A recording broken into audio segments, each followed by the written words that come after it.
हिंदू धर्म बदलवा दिया उसका। शकल उसकी ऐसी है कि अगर उसको सुबह को हर डेली सुबह अगर न्यूज़ चैनल पे दिखा दिया जाए तो मैं कह रहा हूँ सारे देश की नज़र उतर जाए। बच्चे पीटते पीटते हो गए, सोचो वो पीटता ना होता तो क्या बच्चे होते। इज्जत बता रहे हैं घर की। हाँ जी, और उनको ये नहीं पता कि उनकी इज्जत कितनी सरहदें पार कर आई है। जिस दिन वो जाएगी उस दिन स्काई शॉट लेके जाएंगे, वहाँ बाकायदा ढोल बुक करेंगे, और जो लड़के हैं ना वहाँ ऐसा ब्लैक कलर का गुलाल लेके जाऊंगा जो अचानक फोड़ दूंगा, सबके मुंह काले हो जाएंगे। क्या हो सीमा हैदर के साथ? सीमा हैदर घर जाए ना अपने वापस पाकिस्तान। वापस हाँ जी, वो कह रही है मैं तो नहीं जाऊंगी, मेरी अर्थी यहीं उठेगी, अगर उठेगी तो भारत। समय बताएगा ना वो तो, हम कैसे क्या। नमस्कार, मैं दामिनी शर्मा, सजग भारत में एक बार फिर से आप सभी का स्वागत करते हैं। सीमा हैदर, या नाम कुछ और बोले कि अब नाम भी जो है बताए जा रहे हैं कि बदलते नजर आ रहे हैं। सीमा हैदर एक ऐसा नाम बन चुकी है न केवल भारत में बल्कि पाकिस्तान हो, दुबई हो या नेपाल हो, हर किसी के मुख पर जो है सीमा हैदर का नाम है। और ये इसीलिए है क्योंकि जानना ये चाहते हैं कि भैया क्या वाकई में सीमा हैदर एक जासूस है, एक आतंकवादी है, एक आईएसआई की एजेंट है, या वाकई में इस प्रकार की मोहब्बत भी हो सकती है। देखिए, मुस्लिम थी, इस्लाम धर्म से ताल्लुक रखती थी, परंतु अब हिंदू बन चुकी है। और हिंदुओं में बड़ी खुशी की लहर भी दौड़ी इस चीज को लेकर कि जो है सीमा हैदर हिंदू बन गई। सचिन हिंदू था, पाकिस्तानी लड़की को जो है सचिन भगा कर ले आया यहाँ पर, तो बड़ी खुशी की लहर भी दौड़ी। एक कट्टर सनातनी हमारे साथ सुमित मौजूद हैं, देखेंगे माथे पर तिलक, हाथों पर टैटू, और सारे महाकाल के और भगवान के नाम के टैटू जो हैं वो बनवाए हुए हैं। खुश तो आप भी बहुत होंगे कि भैया सीमा हैदर जो है, देखिए पाकिस्तानी भाभी आपकी कैसी लगी। भाभी पहले तो भाभी कैसी लगी अब ये बात तो मैं आपको नहीं बता सकता, क्योंकि आप एक महिला हैं। कोई पुरुष पत्रकार होता तो मैं उसके कान में बता देता। नहीं, बता दीजिए, कोई बात नहीं है कि मतलब एक्सेप्ट कर लिया या नहीं कर पाए। ऐसी भाभियां आपने कभी दिल्ली के अंदर जीवी रोड का नाम सुना है? आप देखो हंसने लग गई आप। सुना है? हाँ ना का जवाब तो दीजिए आप। बिल्कुल सुना है। नाम गंदा नहीं है, नाम तो वैसे उसका गांधी बाबा रोड है, मगर एक एरिया से वो उस गलत मैसेज देता है एक। तो अगर सचिन या सचिन के जो समाज के लोग हैं अगर वहाँ से किसी को ले आते हैं तो मैं तो उन्हें भी भाभी बोल दूंगा। इज्जत तो वो भी घर ही की बनेगी ना उनकी, क्योंकि वहाँ के लोगों का कहना है हमारे घर की इज्जत है। और वहाँ के कुछ लोगों का ये भी कहना है कि अगर, जैसे मैंने उनसे वहाँ पूछा कि अगर इसका भाई अगर यहाँ गाँव में आ जाता है, इसके पीछे गए थे? हाँ जी बिल्कुल गए थे। बोले आसपास के लोग? आसपास के लोग खुश हो रहे हैं, घर की इज्जत बता रहे हैं, अपनी इज्जत बता रहे हैं घर की। हाँ जी, और उनको ये नहीं पता कि उनकी इज्जत कितनी सरहदें पार कर आई है और इनकी इज्जतों से कितनी सरहदें उतर गई। मोहब्बत के लिए सरहद पार कर ली हो तो? अब मोहब्बत की अगर मैं बात करूं, अगर पबजी से तो बहुत सारी मोहब्बतें हो जाती हैं। आपको ये वैसे पबजी खेल के किसी से मोहब्बत? नहीं, मैं पबजी नहीं खेलती हूँ। कुछ तो खेलती होंगी ना आप। तो इस प्रकार की मोहब्बत देखिए ना, नाम तो इस प्रकार की सभी अंधाधुंद मोहब्बत होती हैं। हाँ जी बिल्कुल। अभी 2-3 दिन पहले ही एक बांग्लादेश से मुसलमान लड़की आई है। मुरादाबाद के एक लड़के से मेरे ख्याल से लूडो पे उसकी बात हुई है शायद। तमाम लोग हैं, देखिए रोहिंग्या मुसलमान है जो बसे हुए हैं, फिर अगर आप सीमा हैदर को निकाल रहे हैं तो उनको भी निकालिए, सवाल वहाँ पर भी खड़े कीजिए। रोहिंग्या मुसलमानों को निकालने की जिम्मेदारी देखो हमारी नहीं है, ये फिर सारे देश की है। तो सीमा हैदर को निकालने की जिम्मेदारी स्पेशली हमारे लिए जिम्मेदारी वो हमारे लिए इसलिए ना क्योंकि वो हमारे दुश्मन देश से आई है। अच्छा, रोहिंग्या पाकिस्तान से नहीं आए, ये आप भी जानती है अच्छी तरह। आप बता दो कि पाकिस्तान से आए रोहिंग्या?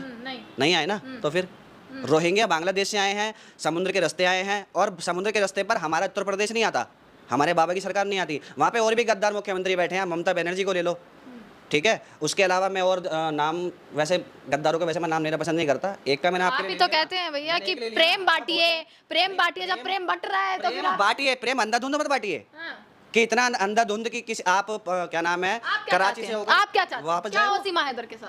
सीमा हैदर घर जाए ना अपने वापस पाकिस्तान। वापस मैं तो नहीं जाऊंगी, मेरी अर्थी यहीं उठेगी, अगर उठेगी तो भारत। समय बताएगा ना वो तो, हम कैसे कहते, हम तो उसे भेज देते अगर हमें जाने दिया जाता तो हम भेज के आते। देखो कैसे, या हमें एक बार सुरक्षा एजेंसी हमें सौंपे, वो क्या नाम है हमारे देश की पुलिस। बात कीजिए, सुरक्षा एजेंसी पे अपना काम कर रही है, सवाल जवाब किए और वापसी जो है वापसी घर। जब मामला मीडिया में आ गया वो तो 1.5 महीने से यही तो सवाल है ना, क्या इस देश की सुरक्षा इतनी कम? वो पहले भी उनसे ये बात बोली, मैं आपसे भी ये बोलता हूँ, मुद्दे पर मैं आपसे भी यही बात बोलता हूँ कि सुरक्षा एजेंसियों को मैं अपने मुंह से कुछ नहीं बोलूंगा।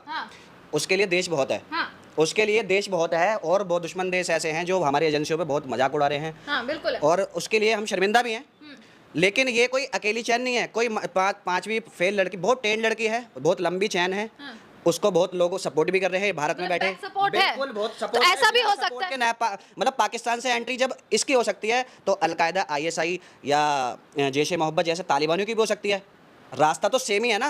क्योंकि सीमा हैदर ने जब पाकिस्तान एम्बेसी में जाके यहाँ का वीज़ा लगाया था तो हमारे इंडिया ने मना कर दिया था, मगर उसको दुबई से होकर नेपाल से इलीगल तौर पर आना पड़ा। सबसे पहली बात तो ये कि जब वो इंडिया में आ गई है तो पूछताछ की जरूरत ही नहीं है, दुश्मन देश है, सीधी सी बात है, जासूस सीधी सी बात है, उस पर कोई जांच की ये जरूरत ही नहीं है कि जांच करी जाए या उसके क्या नाम है उसकी जन्म कुंडली निकाली जाए कि उसके 60 दिन तक सीमा हैदर खुल के मीडिया के सामने रहती है। अपनी वीडियोस जो है उनकी देखी होंगी, डांस की वीडियोस रील पर लगातार वायरल हो रही हैं।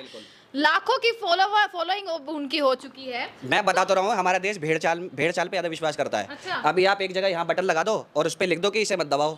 हमारे देश का जो बंदा है वो इसे दबा के देखेगा जरूर, आगे से दबा के होता क्या है, मिलता क्या है। आपने कई जगह ऐसा देखा होगा, क्या नाम है कि यहाँ मत थूकिए, सबसे ज़्यादा लाल किला वहीं मिलेगा आपको।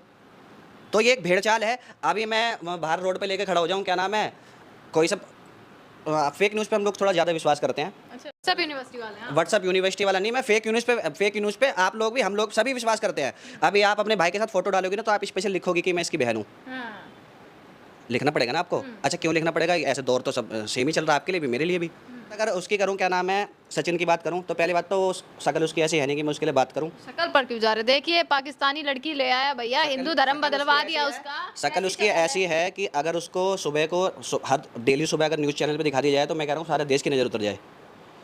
और अगर गलती से किसी बच्चे को दिखा दिया जाए तो हो सकता है उसे बालाजी ले आना पड़ जाए उसकी नज़र उतरवाने के लिए। बच्चों के बाप बन चुके हैं आप, कैसी बात कर रहे हैं? अरे लेकिन वो तो ये कहता है कि मेरे तो 5 बच्चे हैं। ये अपने उसको ही बच्चा बताता है वो तो, सीमा को भी। अच्छा, सीमा। हाँ जी बिल्कुल, वो बच्चा बताता है उसको। बल्कि मुझे तो ऐसा लगता है कि वो पाँच ही उसके हैं, सचिन भी उसी का ही बच्चा है। अच्छा, जिस तरीके से देखिए, डीएनए हुआ, आपको पता है सचिन के बच्चे हैं वो, आपने रिपोर्ट पढ़ी है डीएनए की? अच्छा, एटीएस में तो लगातार ये सवाल किए गए ना। देखिए, जांच एजेंसी है, नंबर 1 जांच एजेंसी है, जिस पर कोई भी शक नहीं कर सकता कि भाई अगर जांच एजेंसी अब शामिल बीच में आ चुकी है ना, तो सच खुलकर रहेगा। 2 दिन सवाल जवाब हुए, बयान कुछ इस तरीके के आए जो डॉक्यूमेंट से एकदम अलग थे। अगर जांच एजेंसी को ये पता है तो फिर वापस उसे दोबारा रबूपुरा में क्यों रख दिया गया? रबूपुरा में उसको, यही तो उसका बड़ा खेल है, यानी है, बहुत बड़ा खेल है, यानी बहुत लंबी चैन है, बहुत लंबी चैन है। 3 दिन में किसी जासूस को जमानत मिल जानी कोर्ट से, ये भी एक शक का बहुत लंबी चैन है। कई फौजी भी इसमें इन्वॉल्व हैं। अब वो फेक है या रियल, ये बात एटीएस तय करेगी, हम लोग तय नहीं करेंगे। अगर हम लोग ये तय करते हैं, कट्टर हिंदू हैं। नहीं, हिंदू ही तो वो भी बन चुकी, वो भी हिंदू बन चुकी, नॉन वेज छोड़ दिया, जय श्री राम के नारे लगा रही है, टीका लगा रही है, पूजा पाठ कर रही है, और क्या चाहिए? तो कसाब ने भी तो वो टीका लगा रखा था। हैदर नाम हटाकर अब ठकुराइन बता रही है। अरे बट ठकुराइन की अगर आप तुलना उससे करेंगे तो बट क्या हमारे क्या नाम है जो माँ पद्मावती थी, उन पर सवाल उठेंगे फिर तो, जिन्होंने खिलजी को अपना चेहरा शीशे तक भी नहीं दिखाया था और जौहर कर लिया था। इतिहास उठाइए ना आप ठाकुरों के। सवाल तो ये भी खड़ा हो जाएगा, क्या वाकई में पाकिस्तान? समस्या सबसे ये है कि अब मेरे पापा हैं, मेरे पापा को सारा देश पापा बोले, मुझे इससे क्या फ़र्क पड़ता है? मुझे तो मेरे पापा के ही है ना। सारा देश मेरे पापा को पापा बोले तो उससे मुझे तो मेरे को नुकसान थोड़ी है कोई। उदाहरणों में मत उलझाइए। देखिए, हमें ये बताइए, आप क्यों नहीं है? आप उलझिए मत ना, आप बात मुझे जवाब दीजिए ना। जब सारा देश मेरे पापा को, पूरा देश ही मेरे पापा को ठाकुर वो पापा बोले, मुझे इससे कोई घबराहट नहीं। तो मेरे देश सबको, जब वो ठाकुरान ने अपने आप को बता दिया है वो वैसे मीना, अब वो कह रही है मैं ठकुराइन बन गई, तो मतलब बाप बदल लिया ना उसने तुरंत। या तो सचिन ने उससे बाप बदलवाया या उसने खुद बाप बदल, ये बोला कि बाप बदल ले अब तू। वहाँ पे उसका बाप कोई और था, अब यहाँ पर आकर वो अभी सचिन थी, अब वो ठकुराइन बन गई है। जब ठकुराइन पे गोत्र पूछा गया तो वहाँ अपनी चाचियों को ढूंढ रहे थे लोग। जब उनसे पूछा गया, मैंने पूछा था उनसे मीडिया के सामने कि तुम्हारा गोत्र क्या है, तो अपनी चाचियों को ढूंढ रहे थे वो, कि चाची उन्हें गोत्र बताएंगे तब वो मुझे जवाब देंगे। जिस तरीके से देखिए मुस्लिम है, देखिए आप हिंदू हैं, हम हिंदू हैं, कोई गायत्री मंत्र पूछ ले तो तुरंत पढ़कर बता देंगे, ठीक है। इस्लाम धर्म से जुड़ी हुई है, 30 साल की उम्र है, मुस्लिम है, उन्हें कुरान नहीं आती, कुरान उन्होंने पढ़ी नहीं, कलमा उन्हें आता नहीं। मेरी वीडियो में कलमा पढ़ा, वो कलमा गलत पढ़ा, तो ये मान ले भैया पहले से हिंदू थी वो। मान सकते ना, वो अपने मुंह से ये बात कह रही है ना कि मुझे नहीं आता। आप मुझसे पूछ लो कि मुझे हनुमान चालीसा नहीं आती, मैं नहीं पहले उन्होंने कहा कि नहीं कर दूंगा, नहीं आती तो नहीं आती, तो मैं मुसलमान बन गया मतलब। अरे तो गायत्री मंत्र तो आता है ना, कुछ तो आता होगा आपको, अपने अपने धर्म से जुड़ा हुआ कुछ तो सबूत। गायत्री मंत्र तो आप किसी गूंगे से सुन लो, लिख के दे देगा आपको। हाँ, तो कुछ तो आता है ना, धर्म के मारे कुछ तो आता होगा ना आपको, उन्हें तो कुछ भी नहीं आता। पहली वीडियो में एक रिपोर्टर ने उनसे पूछा कि भाई आप धर्म और मजहब, आपने बोला कि उसे मजहब के बारे में भी कुछ नहीं पता, अभी आपने बोला था ना, अब आप कह रही हैं कि उसे धर्म के बारे में भी कुछ नहीं पता, तो फिर उसे पता ही क्या है? किस बेस पे वो हमारे देश में रह सकती है? क्या चाहते हैं, फिर जेल डाल दें या पाकिस्तान भेज दें? अगर वो बाहर रह रही है तो बहुत, या भारतीय नागरिकता दे दें? अरे नागरिकता तो बहुत सारे भी हिंदू ही पड़े हैं हमारे पाकिस्तान से आए हुए। सवाल आ रहे हैं लगातार कि नागरिकता अगर साबित हो गया कि भैया कोई जासूस नहीं है, तो बहुत कुछ आते हैं। सब ये देश है, ये मुंह है, कुछ भी बोल सकता है हमारा मुंह। अब अम्बानी जी, वो क्या नाम है उसका, धीरू भाई अम्बानी है ना उनका नाम, उन्होंने एक बात कही है कि सोचो आप जितना सोच सकते हो, सोच किसी के बाप की जागीर नहीं है। तो आप बोलो जितना बोल सकते हो, आप किसी के गुलाम थोड़ी हो। तो वो कुछ भी बोल सकती है। आप क्या करने वो गए आज थे सचिन बता रही है, अभी कुछ दिन बाद सचिन को देख कर तो मुझे लगता नहीं है कि वो 100 या 60 साल, जब भी देखो हमें अपनी भी नहीं पता, जो गांव वाले हमारा सपोर्ट कर रहे हैं, कहीं ना कहीं मुझे उनका भविष्य फ्यूचर नजर आ रहा है, वो ब्राइट। गांव वाले तो कह रहे भाई हमारा लड़का है, हमारा लड़का लाया है, बलियां ले रहे हैं गांव वाले, मुंह दिखाई कर रहे हैं। लड़के जो वहाँ के बुजुर्ग इस समय, उन्हें अच्छी तरह पता है कि हमारा भविष्य ब्राइट है। ये तो 4 दिन का मेहमान है, हमारा भविष्य ब्राइट है। अच्छा। हाँ, जब भी तो सपोर्ट कर रहे हैं, नहीं तो 140 करोड़ की संख्या में मात्र 100 लोग अगर सपोर्ट करें तो ये भी एक बहुत बड़ा सवाल है। नाम कर दिया गांव कर आए वहाँ पे। ये तो नाम मैं तो नहीं, मैं तो बदनाम कर रहा हूँ। नाम मेरी फेसबुक पोस्ट उठा के देखो, रबूपुरा को ढेर रखा है मैंने, बिल्कुल क्लियर लिख रखा है। लोग बदतमीज हैं। और सबसे एक मैसेज देखो ना आप, समाज में कितना बढ़िया जा रहा है कि 4 बच्चों की माँ एक जवान लड़के के साथ भग गई, पति के होते हुए भी। तो पति पीटता था, बाहर पति रहता है, पीटता था, नहीं बनी भैया आ गई। अच्छा, पीटता था, आपके सामने पीटता था? बयान तो उसका यही बोल रहा मैं है बता तो रहा हूँ, मुँह है, कुछ भी बोल सकता है। अच्छा, झूठी है यानी? बिल्कुल झूठी है। 4 बच्चे पीटते पीटते हो गए। सोचो वो पीटता ना होता तो क्या बच्चे होते? पीटते पीटते 4 बच्चे इतने सुंदर सुंदर हो गए। बच्चे कह रहे हैं भैया, 12 लाख का घर कर दिया, 70,000 का मोबाइल किस्तों पे दिलवाया। बच्चे भी मीडिया पर बोल रहे हैं भारतीय सेना में जाएंगे बच्चे। वो तो माँ की बोलेंगे ना, जहाँ गाय वहाँ बछड़ा, हाँ। जहाँ गाय जाएगी वहीं तो बछड़ा जाएगा। माँ से ही तो दूध मिलेगा, बाप से क्या मिलने वाला है उसे? दूध तो उसका सीमा हैदर का भाई माँ खिला के पाकिस्तान बड़ा करते हैं ना आर्मी बच्चों में को। है। बच्चे कह रहे भारतीय सेना में जाएंगे भैया, बड़ा अरे। कैसा लग रहा है यहाँ तो। देखते हैं, समय बताएगा। हाँ, आप क्या चाहते हैं? मैं फिर बता रहा हूँ, वो नहीं गई तो क्या करेंगे? अरे जाना तो उसे पड़ेगा, नहीं गई वापस जाएंगे रबूपुरा? बिल्कुल 50 बार। स्वागत के लिए जाएंगे 50 या? बार। और जिस दिन वो जाएगी, जिस दिन वो जाएगी उस दिन स्काई शॉट लेके जाएंगे, वहाँ बाकायदा ढोल बुक करेंगे। और जो लड़के हैं ना वहाँ, ऐसा ब्लैक कलर का गुलाल लेके जाऊंगा जो अचानक फोड़ दूंगा, सबके मुँह काले हो जाएंगे। हाँ जी, क्योंकि मैंने इतने, कभी आपने देखा है जो अभी दिल्ली में बाढ़ रखी तो साइडों में झुग्गी उग्गी वाले पड़े हुए हैं, कभी आप उनके पास जाओ तो वो बहुत आवभगत करते हैं, बहुत इज्जत करते हैं। पता है वो क्यों करते हैं?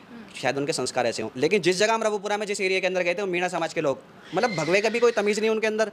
कोई एक लहजा नहीं कि मतलब एक महिला से किस तरीके से बात करनी है, कौन आया है हमारे गाँव इस में। वक्त वो शायद खुद को बहुत कुछ समझ बैठे हैं कि हाँ हम। अब अपने घर में तो कुत्ता भी शेर होता है, यहाँ नहीं, मैं कह रहा हूँ 10 किलोमीटर इधर आ जाओ।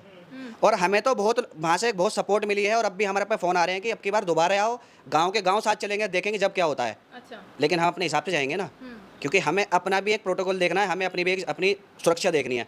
मान लो अभी हम जाएँ, हम तो पोस्ट डाल के आते हैं जहाँ जाते हैं, हमें पुलिस ने रास्ते में उठा लिया या हमें ना जाने दिया आगे, तो बेइज्जती है ना हमारी।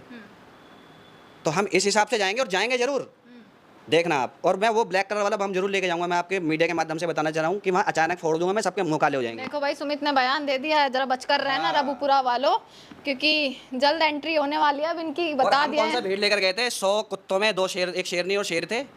और क्या, बिल्कुल अब की बार भी अकेले जाएंगे? बिल्कुल, इस बार भी अकेले जाएंगे और लोकल सपोर्ट के साथ जाएंगे। पिछली बार तो हम थोड़ा, फिर भी हम अपनी हिम्मत के साथ गए, हमने पूरी बैठ दी। उस पूरे रबूपुरा को मैं खुला चैलेंज देता हूँ, मतलब उस समाज को, पूरे को नहीं, उसमें ठाकुर समाज भी हैं और ब्राह्मण समाज भी है हमारे। मैं उस समाज को जो उसको सपोर्ट कर रहे हैं, जासूस को जो सपोर्ट कर रहे हैं, हाँ जासूस, हाँ जी जासूस को जो सपोर्ट कर रहे हैं, उन्हें खुला चैलेंज है पूरे गाँव में। मैं और आस्था में एक तरफ, आप 10 लोग, सिर्फ बात को सुनना, तथ्यों पे बात करना, आपका जूता हमारा सर। अच्छा चलिए, सुमित हमारे साथ मौजूद थे और तमाम मुद्दों पर जो है, मुद्दा तो अभी सीमा हैदर है। 6 पासपोर्ट निकले हैं, तमाम सिम कार्ड निकली हैं, फ़ोन टूटा हुआ निकला है, बयान अलग है, डॉक्यूमेंट्स में कुछ और है, और ये शक का घिराव जो है वो लगातार किया जा रहा है। परंतु सबसे बड़ा सवाल है कि आखिरकार सच सामने कब आएगा, कब ये पता लगेगा कि वाकई में कौन है सीमा हैदर, क्या असली नाम है सीमा हैदर का, क्या ताल्लुक है सीमा हैदर का पाकिस्तान से, और क्यों भारत में आई है, किस मकसद से आई है। ये तमाम सवालों के जवाब आपको अपडेट के साथ देते रहेंगे। तब तक देखते रहेगा सजग भारत। आपका बहुत बहुत शुक्रिया।